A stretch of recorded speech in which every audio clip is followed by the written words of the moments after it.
পর্যাবৃত্ত বলতে আসলে কি বুঝি? পর্যাবৃত্ত বলতে আমরা বুঝি যে যদি কোনো কিছু পুনরাবৃত্তি কোন নির্দিষ্ট দিক দিয়ে নির্দিষ্ট সময় পর পর হয় তাহলে তাকে আমরা পর্যাবৃত্ত বলবো। যেমন ঘড়ি কাটাকাটি নির্দিষ্ট সময় পর পর নির্দিষ্ট দিকে অতিক্রম করে না, তবে সেটাকে বলবো আমরা পর্যাবৃত্ত। পর্যাবৃত্তের সংজ্ঞাটা কি? কোন নির্দিষ্ট সময় পর পর কোন নির্দিষ্ট দিকে অতিক্রম করে, তাই না? তো আমি ফ্যানটাকে চালু করলাম, ফ্যানটা ঘুরতেছে, এখন দিকে তো ঘুরতেছে নাকি, আবার ফ্যানটা অফ করলাম, এখন দিকে তো বন্ধটা হচ্ছে। তো এই যে ওনার যে পুনরাবৃত্তি, অর্থাৎ এই যেখান থেকে শুরু হলো আমার উপরে এটা ফ্যান, তাই না? তো এখন দিকে তো ঘুরতেছে, তাই না? আবার এখন দিকে তো তোমার বন্ধ হচ্ছে, এদিকে বন্ধ করবে। যখন সৌন্দর্য পুনরাবৃত্তি সময় সাপেক্ষ হয়, সময় সাপেক্ষ হওয়া মানে কি? যেমন ঘড়ি কাটার গতি, এরপর পৃথিবী কালি কাদেদা যেটা স্থানীয় হ্যাঁ এটা কি কালি। ওকে, দেখো যখন কোনো কিছু পুনরাবৃত্তি সময় সাপেক্ষ হয়, যেমন ঘড়ি কাটার গতি, এটা নির্দিষ্ট সময় পর পর কি অতিক্রম করতেছে না। আবার পৃথিবীর গতি, পৃথিবী সূর্যকে কেন্দ্র করে একটা নির্দিষ্ট সময় অতিক্রম করার পর আবার এক জায়গায় ফিরে আসে না, তো ওটা কি সময় সাপেক্ষ হচ্ছে না?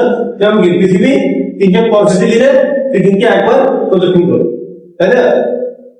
আবার ঘড়ির সেকেন্ডে কাটা বলো 60 বার টিক করার পর একবার অতিক্রম করে, আবার মিনিটে কাটা 1 মিনিট, 60 বার অতিক্রম করার পর 1 ঘন্টা অতিক্রম করে, তাই এটা কি সময় সাপেক্ষ না?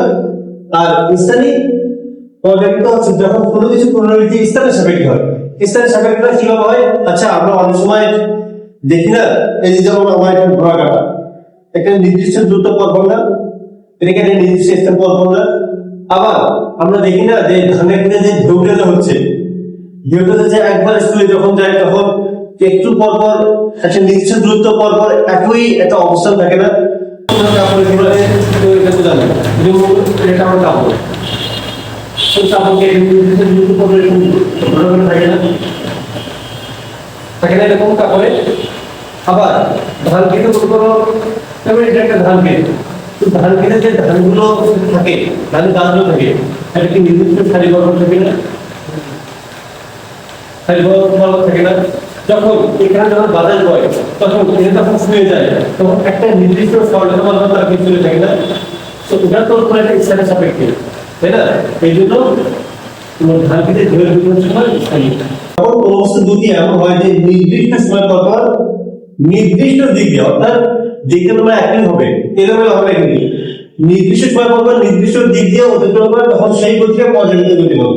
যেমন ঘড়ি কাটা, যেমন ঘড়ির কাটা গতি, এটা কি নির্দিষ্ট চলছে না, নির্দিষ্ট সময় পর পর নাকি, এবং নির্দিষ্ট দিকে নির্দিষ্ট সময় পর পর অতিক্রম করে, তখন সেই গতিকে পর্যাবৃত্ত গতি বলে। যেমন ঘড়ি কাটা, যেমন ঘড়ির কাটা গতি।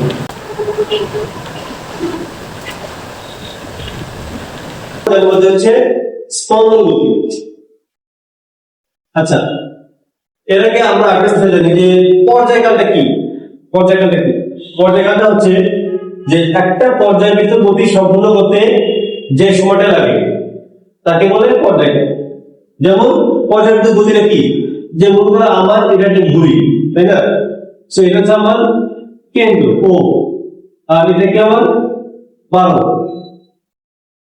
তাহলে একটা ঘড়ি কাটা এখানে শুরু করলো, শুরু করে এই জায়গাতে ঘুরে আস্তে এই জায়গায় আসছে, যে সময়টা লাগলো এই সময়টাকে বলা হয় পর্যায়কাল। তাহলে পর্যায়কালটা কি? একটা পর্যায়বৃত্ত গতি সম্পূর্ণ করতে যে সময়টা লাগে তাকে বলে পর্যায়কাল।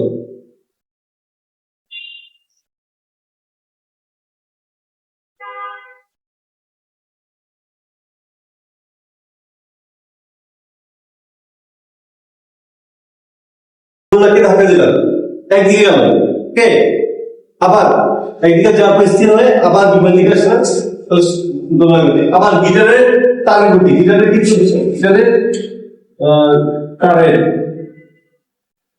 গতি।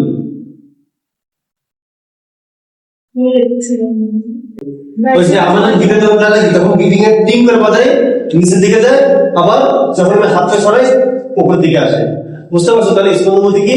পর্যায়কালে অর্ধেক সময় একদিকে আবার পরে গেলে বাকি সময় বিপরীত দিকে আসবে। তখন সেই গতি আমি কি বলবো? ক্লিয়ার এটা?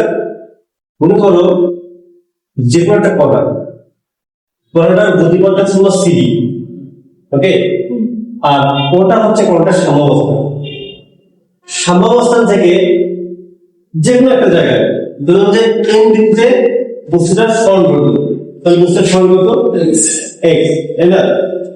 এখন এই সময়ে বস্তুটার উপর ত্বরণ ক্রিয়াটা করে, ত্বরণটা হচ্ছে বস্তুর সরণটা যেদিকে ঘটছে, দেখো সরণ কিন্তু ও থেকে এন দিয়ে ঘটছে, কিন্তু এই সময় যে বস্তুর ত্বরণটা ঘটে তার ত্বরণটা ঘটবে তার বিপরীত দিকে।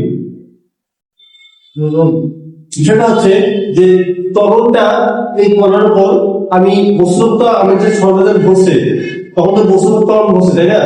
এখানে তো সরলটা কি ভেক্টর রাশি, ত্বরণটা কি ত্বরণ কিন্তু ভেক্টর রাশি, তাই না? তাহলে আমার ও থেকে এন বিন্দু যখন বস্তুর কাছে সরণ করছে তখন তো বস্তুর উপর ত্বরণটা ক্রিয়া করছে, তাই না? ত্বরণটা হচ্ছে তোমার, তাহলে আমার ও থেকে এন বিন্দুতে যখন বস্তুর সরণ করছে তখন কি সরণটা কি এদিক ঘটেনি, তখন বস্তুর উপর যখন ত্বরণটা ক্রিয়া করছে তখন ত্বরণের দিকটা হচ্ছে তার বিপরীত দিকে। বুঝতে পারছো? অর্থাৎ এই জায়গায় ত্বরণ এবং সরণ একটা অপরটা কি বিপরীত, মানে দিকটা মানে সমানুপাতি ঠিক আছে।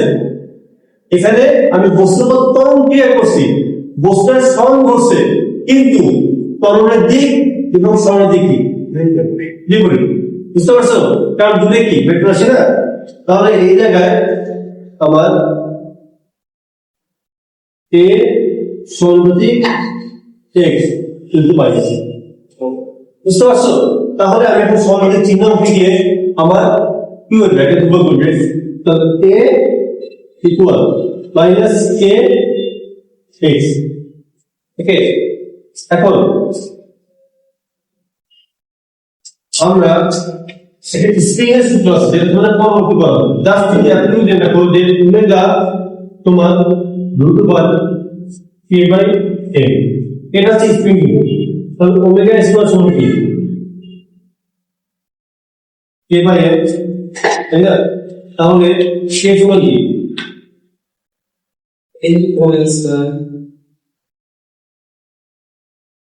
ওমেগা স্কয়ার, তাই না? এটা কিন্তু আমরা স্প্রিং এর অঙ্গের ক্ষেত্রে আমরা এই বিষয় জানবো। ওকে, তাহলে আমার কে এর সাথে ওমেগা এর সম্পর্কটা কি সমানুপাতিক না? এই জন্য আমরা এ ইকুয়াল কে এর জায়গায় আমরা ওমেগা স্কয়ার লিখব, যেহেতু কে টাকে ধ্রুবক, তাই না? তো এই জন্য আমরা কে এর জায়গায় আমরা ওমেগা স্কয়ার লিখছি। এই জন্য আমরা লিখতে পারি যে a equal minus omega equal x.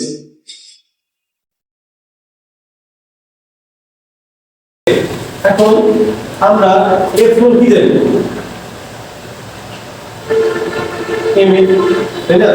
এখন আমরা এফ কি দেব মাইনাস, তাই না? তাহলে minus m omega square x, তাই না? ঠিক আছে। এখন বিষয় দেখো তো, আমার এম বস্তুর ভর এটা কি ধ্রুবক, আবার ওমেগা স্কয়ার এটা তো ধ্রুবক, তাই না? ধ্রুবক না হলে আমরা কি বদলে লিখতে পারতাম না। তাহলে ধ্রুবক তো ধ্রুবকই, এখন ধ্রুবক যদি আমি তুলে দিই তাহলে কি হবে, বিপরীত ভাবে নিয়ে যাবে, ইনভার্স হবে। তাহলে আমি এখানে সমানুপাতিক চিহ্ন উঠে গিয়ে আমি একটা ইকুয়াল দিলাম, একটা ধ্রুবক দিলাম। এখন আমি যদি ইকুয়ালটা এবং ধ্রুবকটা তুলে দিই তাহলে কি হবে, তাহলে এর সমানুপাতিক মাইনাস এক্স না? এই যে আমাদের এই বিষয়টা প্রমাণ দরকার ছিল যে একটা কণার গতিপথে কোন বস্তুর উপর বল যেদিকে ক্রিয়া করে বস্তুর সরণটা তার বিপরীত দিকে হবে।